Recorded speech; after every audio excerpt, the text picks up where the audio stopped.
hukum atau pelanggaran hukum atau malpraktek yang beririsan dengan hukum, hukum itu terapung di atas lautan etika.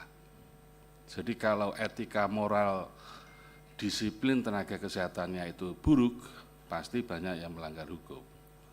Jadi slide-nya Pak Menteri ini judulnya pelanggaran disiplin profesi dapat bersinggungan dengan etika profesi dan hukum dalam praktek profesional. Menurut saya Pak, bukan dapat yang dipakai, pasti Pak.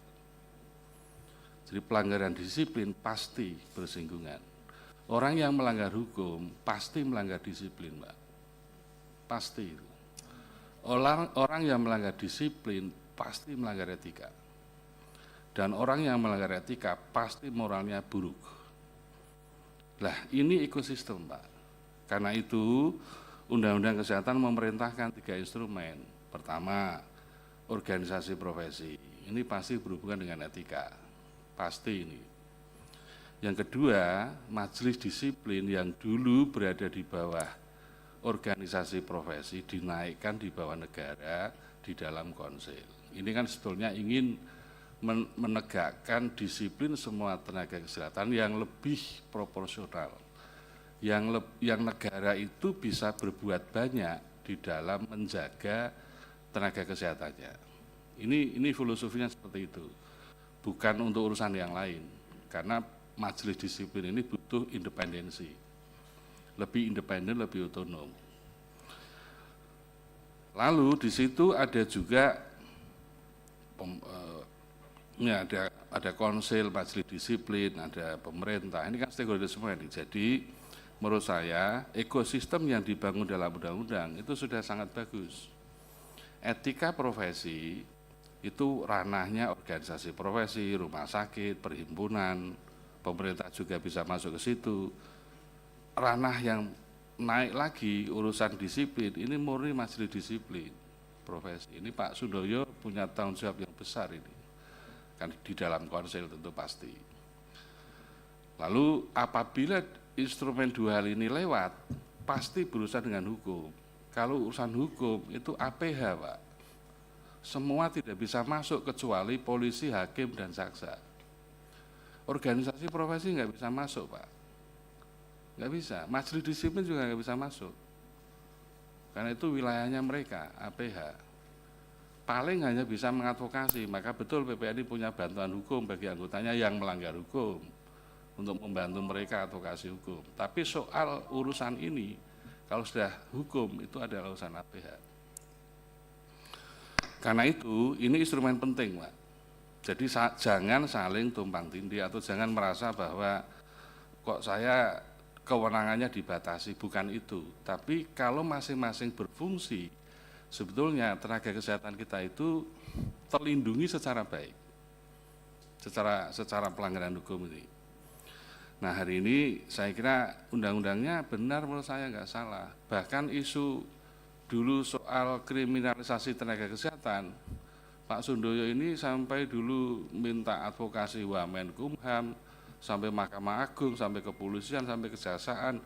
Lalu muncul pasal restoratif justice, itu nggak mudah dulu itu.